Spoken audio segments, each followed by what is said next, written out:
ඔව් ඉතින් අපි දැක්ක ඩඩ්ලි සිරිසේන මහත්මයා ගෙනාවා අලුත් රෝල්ස් රොයිස් එකක් ලංකාවේ මෙච්චර කාලයකට ගෙනාපු මිල අධිකම වාහනය.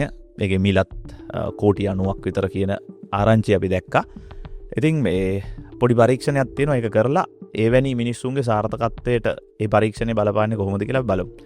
රයිට් මිනිස්සු 1000ක් අරගෙන ඒ හැමෝටම අපි දෙනවා කාසියක් සමාන කාසියක් දීලා හැමෝටම කියනවා මේක උඩ දාන්න කියලා. මූණ වැටෙන අය එහෙම නැත්නම් හෙඩ්ස් වැටෙන අයව අපි තරඟ ඉතුරු කරගන්නවා. ටේල් වැටෙන කට්ටියට අපි ගෙදර යන්න කියනවා. ඊට පස්සේ මාධ්‍යවේදී පිරිසකුත් ඉන්නවා තරඟේ ජයග්‍රාහකයා කවුද වෙන්නේ කියලා බලාගෙන. රයිට් ඉතින් හැමෝම දානවා කාසිය හෙඩ්ස් වැටෙන කට්ටිය ඉන්නවා. ඒතර 500ක් දල වශයෙන් හෙඩ්ස් වැටෙන්න ඕනේ. ඉතුරු 500 ටේල්ස් වැටෙන නිසා ගෙදර යන්න ඕනේ. ඊට පස්සේ අපි කරන්නේ දිගින් දිගටම මේ ක්‍රියාවලිය දානවා. එතකොට 500ක් ගන්නවා. ඉතුරු වෙන 500 එයාලට ආයේ කාසිය උඩ දාන්න කියනවා. එතකොට 250කට මූණ වැටෙනවා. ඉතුරු 250ට පොල්ල වැටෙනවා. මූණ වැටෙන කට්ටියව තියලා පොල්ල වැටෙන 250 ගෙදර යවනවා. ඊට පස්සේ ආයේ 250ට එක් කරනවා 125ට බහිනවා. සුළු කරගන්න ලේසි වෙන්න මම 125 120 කරන්නම්. ඊට පස්සේ 120ට කියනවා ආයේ කාසිය දාන්න කියලා. දැම්මහම මූණ වැටෙන 60ක් විතර ඉඳී ඉතුරු 60 පොල්ල වැටෙනවා. ඒ කට්ටියව ගෙදර යවනවා. ඊට පස්සේ 60ට ඒ වැඩේම කරනවා 30 වෙනවා.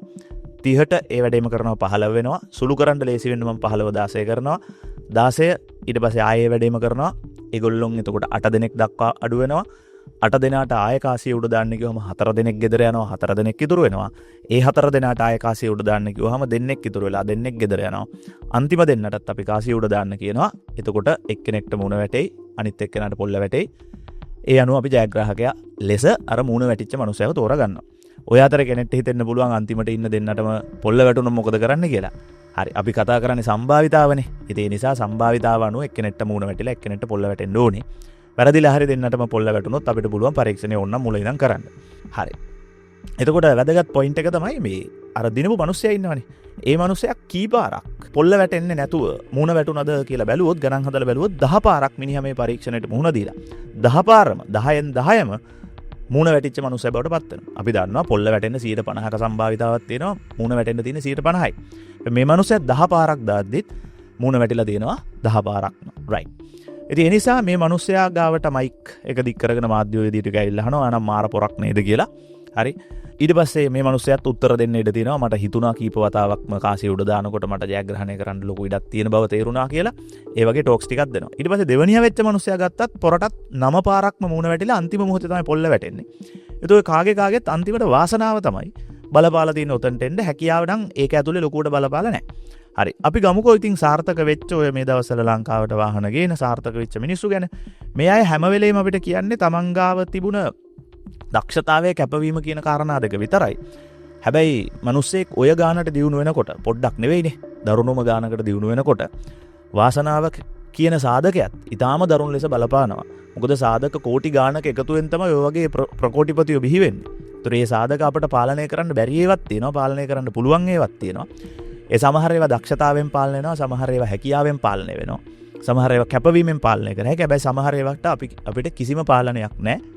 ඉතින් ඒ ටික අපිට වාසනාව නිසා උරුම වෙච්ච දේ. හැබැයි කවුරුවත් ඇවිල්ලා අපේ වාසනාව ගැන එක වචනයක්වත් කතා කරන්නේ නැහැ. කෙනෙක් කියයි වාසනාව මට තිබුණේ 100.1යි, ඉතුරු 99.9ම මගේ හැකියාව, මගේ දක්ෂතාවය කියලා. හැබැයි එහෙම නෙමෙයි. ඔය තරම් ලොකු සාර්ථකත්වයට එනකොට වාසනාව කියන දෙයට ලොකු රෝල් එකක් තියෙනවා ප්ලේ කරන්න. ඉතින් ගොඩක් අය ඒක ඩවුන් ප්ලේ කරනවා. ඒක ඩඩ්ලි සිරිසේන විතරක් කරන දෙයක් කියලා නෙවෙයි මේ කියන්නේ. ගොඩක් අය ඒක අවබෝධ කරගන්නේ නැහැ. ගොඩක් අය හිතනවා මං කැපවෙච්ච නිසාමයි මට මේ දේවල් ලැබුණේ කියලා. හැබැයි යටින් බැලුවහම අපිට පුළුවන් නම් හිස්ටරි එක ඇනලයිස් කරලා බලන්න වාසනාවට ලොකු මෙහෙවරක් තියෙනවා ඒක ඇතුලේ කරන්න. ඉතින් ඕක තමයි එතකොට මේකෙන් කියන්න තියෙන දේ. මොකද ලෝකේ අඩුම ආදායම් ලබන රට වෙන්නේ සවුත් සුඩාන්. ඒගොල්ලන්ගේ ආදායම ඩොලර් 300යි. එතකොට එක මිනිස්සෙක්ගේ ලංකාවේ 4200යි. ලංකාවටත් වඩා 10 ගුණයකට වඩා දුප්පත් රටක්. ඉතින් ලංකාව කියන්නේත් එහෙම පොසත් රටක් නෙවෙයිනේ. හරි. ඒතකොට සවුත් සුඩාන් වල මිනිස්සෙක් ඉපදුනොත් එහෙම ඩඩ්ලි සිරිසේන සවුත් සුඩාන් වල ඉපදුනොත් ඒ මිනිස්සයාට ලොවෙත් මේ chance එක ලැබෙන්නේ නැහැ. මොකද හේතුව ඒ රටේ යා හැකි උපරිම උඩ ඒ රට විසින්ම තීරණය කරලා ඉවරයි. ඒතකොට ඒ රටෙන් ඉලොන් මස්ක් වගේ කෙනෙක් බිහි වෙන්න බෑ. ඒ රටෙන් ඩඩ්ලි සිරිසේන කෙනෙක්වත් බිහි වෙන්න බැරි වෙන්න ඉඩ තියෙනවා. ඒ නිසා තමන් ඉපදෙන තැන වගේ සාධක තමන්ට කිසිම පාලනයක් තියෙන දේවල් නෙවෙයි. ඒවා අමුවේ වාසනාව මත තීරණය වෙන දේවල්. අහඹුතාව මත තීරණය වෙන දේවල්. ඉපදෙන රට කියන්නේ එකක් විතරයි. ඒ වගේ තව ඕන තරම් දේවල් අපේ ජීවිත අප විසින් තීරණය කරන්න බලපානවා. ඉතින් ඒ නිසා වාසනාව කියන එක සෑහෙන්න බලපාන සාධකයක්. හැබැයි වාසනාව ඇවිල්ලා අපිව ගොඩදායි කියලා බලාගෙන ඉන්න බෑ. අපි වාසනාව ආවත් නැතත් අපි අපේ වැඩේ කළ යුතුයි. වාසනාව එයාගේ රෝල් එක ප්ලේ කරයි. ඒ නිසා ඔය දෙකේම කලවමෙන් තමයි ඩඩ්ලි සිරිසේනලා වගේ අතිශය සාර්ථකයි වගේ අපිට පේන මිනිස්සු බිහි වෙන්නේ.